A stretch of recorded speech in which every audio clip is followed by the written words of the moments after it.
If, as the old adage has it, the first casualty of war is the truth, then it follows that the first battle of any war is won by lies. Lies have always been used to sell war to a public that would otherwise be leery about sending their sons off to fight and die on foreign soil. In times long past, this was easy enough to accomplish. A proclamation by a king or queen was enough to set the machinery of war in motion. But in the modern age of democracy and volunteer armies, a pretense for war is required to rally the nation around the flag and motivate the public to fight. That is why every major conflict is now accompanied by its own particular bodyguard of lies. From false flag attacks to dehumanization of the enemy, here are all the examples you'll need to debunk a century of war lies. This is the Corbett Report.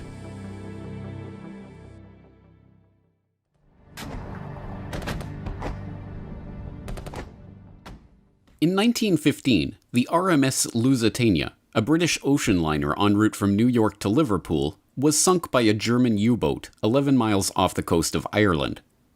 The ship's sinking, which resulted in the death of 128 of the 139 Americans aboard, became a symbol of German evil and helped psychologically prepare the US public for their country's eventual entry into World War I.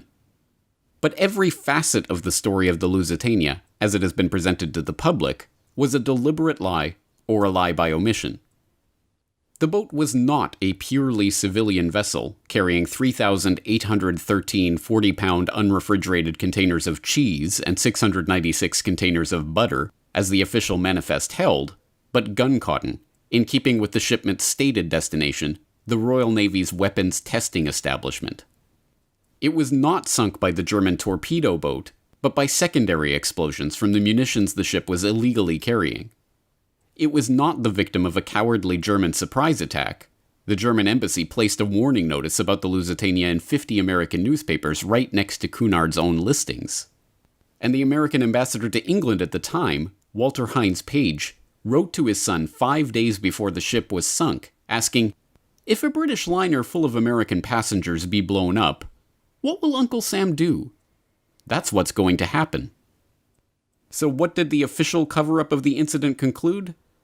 That the dastardly Germans had waged a perfidious sneak attack on an innocent peace boat, of course. And the rest, as they say, is history.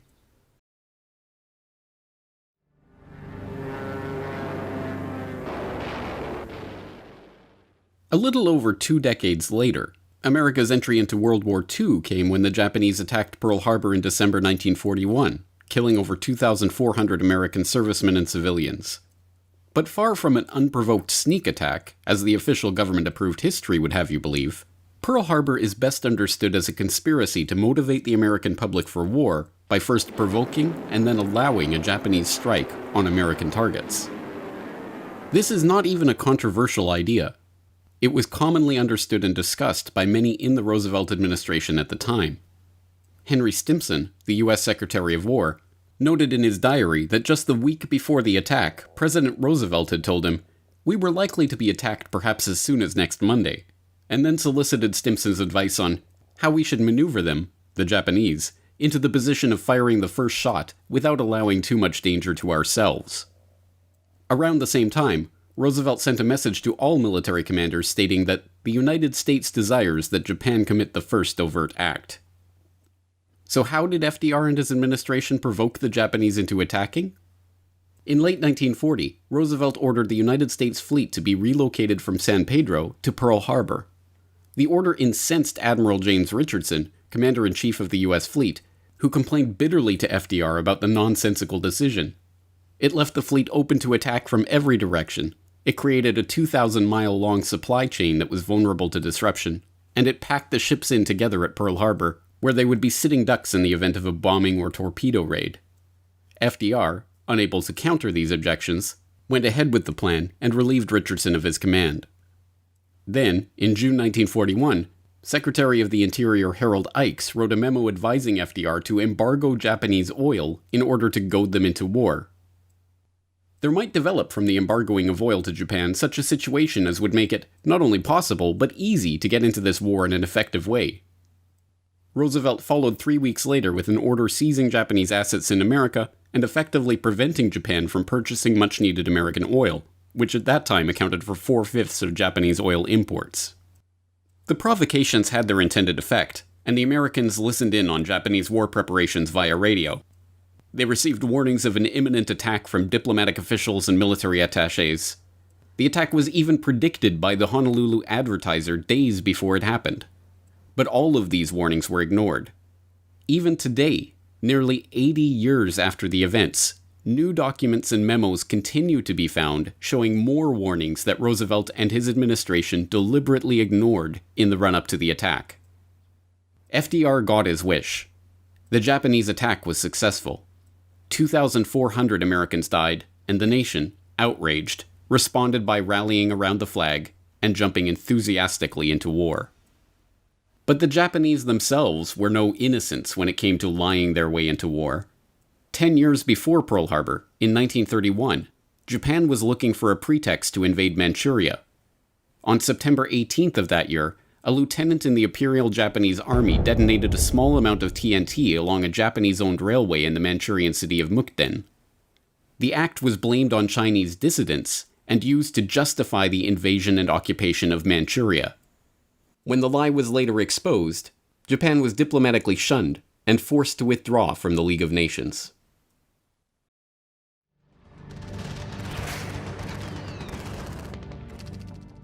The League of Nations fell apart precisely for its inability to prevent World War II. Its successor organization, the United Nations, engaged in its own war lies shortly after its creation to ensure that it would not meet the same fate. The Korean War, waged under the UN flag and sold to the public as a virtuous mission to save the South from the North's communist aggression, was on its face a war that should never have happened. The division of Korea into North and South was not the organic decision of the Korean people, but a plan that originated in an article in 1944 in Foreign Affairs, the journal of the Council on Foreign Relations, which suggested dividing the country up and putting its administration in the hands of the Allies, including the Soviets. When the newly founded UN put that plan into action in 1945, Korea was arbitrarily divided along the 38th parallel, with the US administering the South, and the Soviet Union administering the North. Neither was the war itself the organic result of decisions taken by the Korean people. In 1949, Owen Lattimore, a member of the Carnegie and Rockefeller-funded Institute for Pacific Relations and an advisor to the State Department on East Asian issues, wrote, "The thing to do is let South Korea fall, but not to let it look as if we pushed it." In a speech at the National Press Club the following year, Secretary of State Dean Acheson placed Korea outside of the US's defense perimeter of the Pacific, stating that any attack that took place outside of that perimeter would have to be dealt with under the Charter of the United Nations. Taking this as a green light, the North Koreans, heavily fortified and equipped with Soviet military aid, invaded the South. The war began on June 27, 1950, when the UN Security Council passed a resolution calling for members to provide military assistance to restore international peace and security in the area. The Soviet Union, being a veto-wielding member of the Council, could have vetoed the resolution and prevented the UN from engaging in the war, but they abstained from the vote altogether. When General MacArthur, leading the UN forces, managed to repel the North right to the Chinese border, he was prevented from completing the mission by Truman, who would not authorize any operations north of the Soviet-held 38th parallel unless there was no chance of confrontation with either Chinese or Soviet forces. MacArthur, shocked by this development, wrote in a letter years later, "Such a limitation upon the utilization of available military force to repel an enemy attack has no precedent either in our own history or, so far as I know, in the history of the world. To me, it clearly foreshadowed the tragic situation which has since developed and left me with a sense of shock I had never before experienced in a long life crammed with explosive reactions and momentous hazards." In the end, the bloody Korean conflict ended not with a peace deal, but a ceasefire. Not with the reunification of the Korean peninsula, but with the establishment of a demilitarized zone to keep them separated. Nearly 3 million civilians died during the fighting, and the country was torn to pieces, all in the name of a military action under the UN flag that should never have escalated into war in the first place.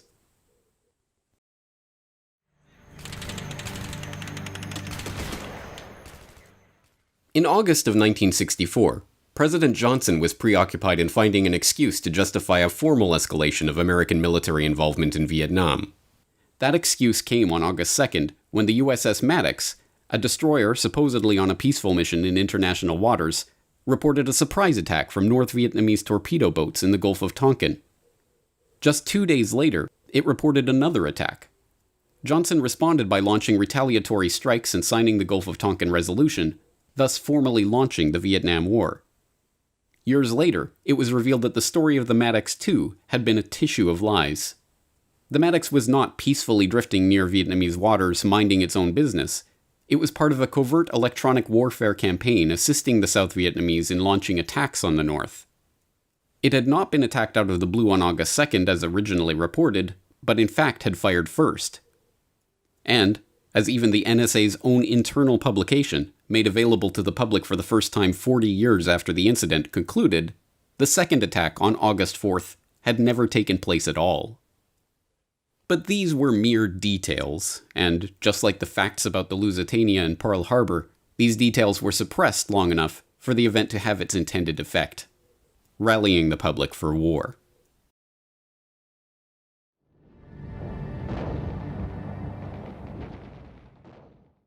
The Six-Day War in 1967 between Israel and Egypt, Syria, and Jordan is yet another example of a war which was justified for reasons that were later exposed as lies.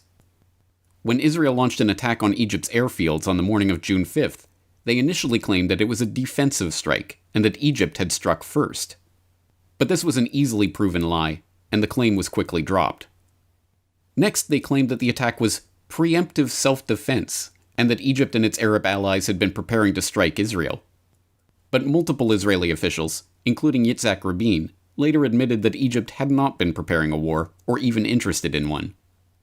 And then, in the most outrageous incident of all, Israel attempted to get America involved in the war by attacking the USS Liberty, a U.S. technical research ship collecting electronic intelligence just outside Egypt's territorial waters at the time of the war. The attack, carried out by Israeli fighter jets and torpedo boats, was relentless. The Liberty was strafed and torpedoed repeatedly, with the crew sending distress messages and even hoisting a large American flag so there could be no doubt as to their identity.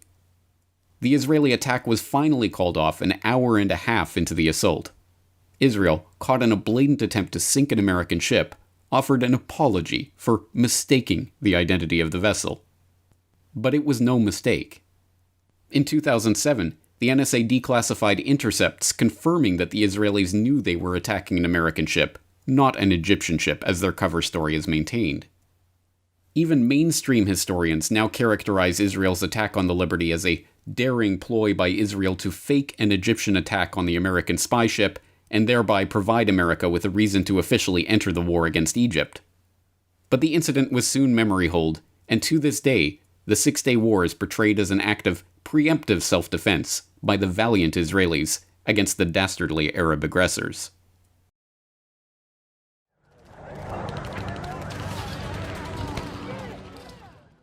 By the 1990s, the post-Vietnam public was growing increasingly wary of calls for war in far-flung corners of the world in countries many had never heard of.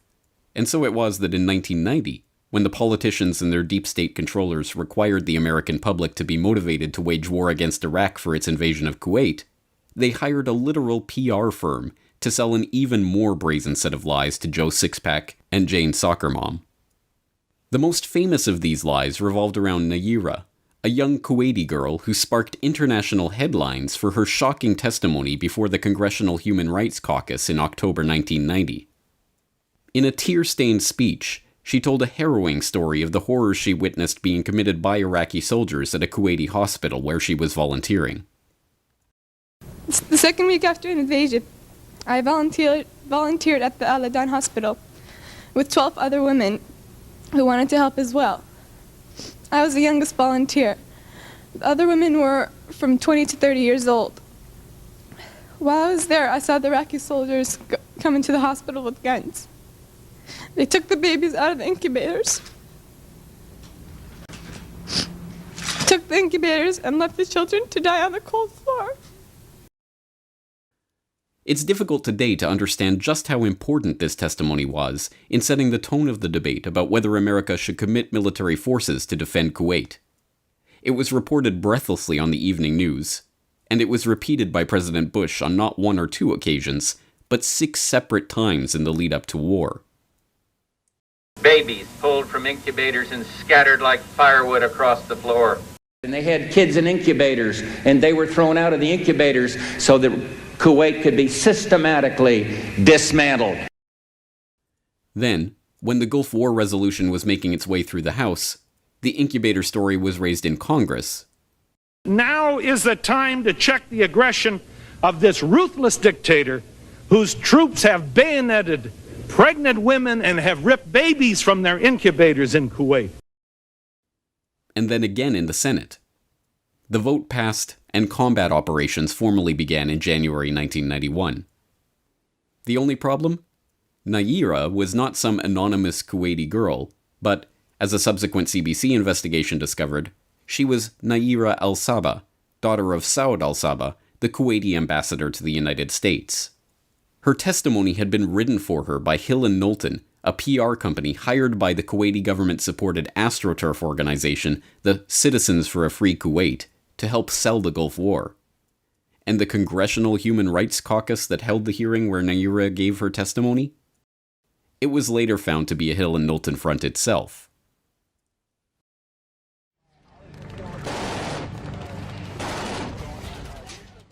As everyone knows by now, the second Gulf War in 2003 was also built on lies. We all remember the lies about Saddam's WMDs and the way that story was sold to the public by Colin Powell at the UN. But this time, the media took the driver's seat in the campaign to sell the war to the public. The New York Times led the way with Judith Miller's now infamous reporting on the Iraqi WMD story, now known to have been based on false information from untrustworthy sources. But the rest of the media quickly fell into line, with the NBC Nightly News asking, what precise threat Iraq and its weapons of mass destruction pose to America? And Time debating whether Hussein was making a good faith effort to disarm Iraq's weapons of mass destruction. Reports about chemical weapon stashes were reported on before they were confirmed, although headlines boldly asserted their existence as indisputable fact. And any media personality that showed skepticism about the claims being made, even wildly popular ones like Phil Donahue, host of MSNBC's then highest-rated program, were summarily removed from the air. Scott Ritter is here, and so is Ambassador Butler. You had Scott Ritter, former weapons inspector, who was saying that if we invade, it'll be a historic blunder. Yes, but we didn't have Malone. He had to be there with someone else who supported the war. In other words, you couldn't have Scott Ritter alone. You could have Richard Furl alone. You could have the conservative. You could have the supporters of the president alone. And they would say why this war is important. You couldn't have a dissenter alone. Our producers were instructed to feature 2 conservatives for every liberal. You're kidding. No, this is absolutely instructed true. From above? Yes. We now know that, in fact, the stockpiles did not exist, and the administration premeditatedly lied the country into yet another war. But the most intense opposition the Bush administration ever received over this documented war crime was some polite correction on the Sunday political talk show circuit. You and a few other critics are the only people I've heard use the phrase immediate threat. I didn't. The president didn't. And it's become kind of folklore that that's what's happened. The president went... You're saying that nobody in the administration said that? I can't speak for nobody and everybody in the administration and say nobody said that. Vice President didn't say that? If you have any citations, I'd like to see them. We have one here that says, some have argued that this is you speaking, some have argued that the nuclear threat from Iraq is not imminent, that Saddam is at least 5 to 7 years away from having nuclear weapons. I would not be so certain. Mm-hmm. Close to imminent. Well, I've tried to be precise and I've tried to be accurate. No terrorist state poses a greater or more immediate threat to the security of our people and the stability of the world than the regime of Saddam Hussein in Iraq. Mm-hmm.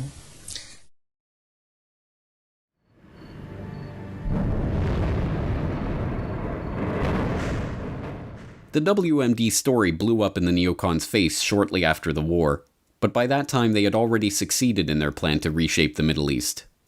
But for the would-be controllers of public opinion, a valuable lesson was learned. Human rights and protecting the innocent is a more effective lie to sell to the public to motivate them for war. So when it came time to sell the war on Libya to the public, the UN-backed, NATO-led aggressors once again donned the cloak of human rights by turning to none other than the UN's Human Rights Council. The process that launched the intervention was begun by a coalition of 70 non-governmental organizations, which issued a joint letter urging the UN to suspend Libya from the Human Rights Council, and for the Security Council to invoke the so-called responsibility to protect principle in protecting the Libyan people from alleged atrocities being committed by the Libyan government. In a special session on the issue on February 25, 2011, the UN Human Rights Council adopted a resolution affirming the NGO's recommendations. The resolution was adopted without a vote. The Security Council immediately passed resolutions 1970 and 1973, authorizing the establishment of a no-fly zone on Libyan military aviation for the protection of civilians and the delivery of humanitarian assistance. 3 days later, using the resolution as its justification, the US, UK, and France began bombing the population of Libya. Meanwhile, the International Criminal Court's chief prosecutor, Luis Moreno Ocampo, began working on the legal basis for the invasion. He drafted the request for the court's judges to issue an arrest warrant for Gaddafi for crimes against humanity. Although NATO forces were already engaged in an invasion of the country on the basis of undocumented allegations by a group of NGOs, Moreno Ocampo's request was not issued until May 16th. On June 28th, the day after the judges agreed to issue the warrant, Moreno Ocampo participated in a press conference in which one reporter asked about the evidence that Gaddafi had ever engaged in the atrocities he was accused of. I advise you to read the application of the prosecutor's office, many pages, I think it was 77 pages. We describe in detail the facts, most of it is public, and the judges also decided, analyzing the evidence. So, of course, we are prosecutors and judges, so we rely on facts. So we prove the crimes. That's what we did. Although the document that Moreno Ocampo urges the public to read to understand the evidence of Gaddafi's crimes is indeed public, and is 77 pages long, the version made available to the public has been heavily redacted. In fact, of the 77 pages, 54 of them have been redacted, comprising the entire section of the document dealing with the evidence for the charges themselves. The most sickening part of this war lie is just how obvious it was. No one involved in this charade cared about the well-being of the Libyan people. Not the press, not the politicians, not the ICC prosecutors. And as a result, today, 7 years after the destruction of Libya at the hands of the United Nations-sanctioned NATO saviors, open-air slave markets are running in the country that the human rights crusaders once pretended to care about.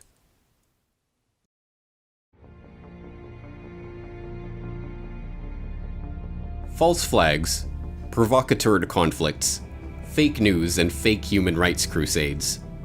Throughout the last century, a host of methods have been employed to keep the public playing the military-industrial complex's game. And over that century, the blood of untold millions has flowed as a direct result of these war lies. Truth is the first casualty of war, as they say. But if we desire peace, then we must confront the liars with our knowledge of these war lies.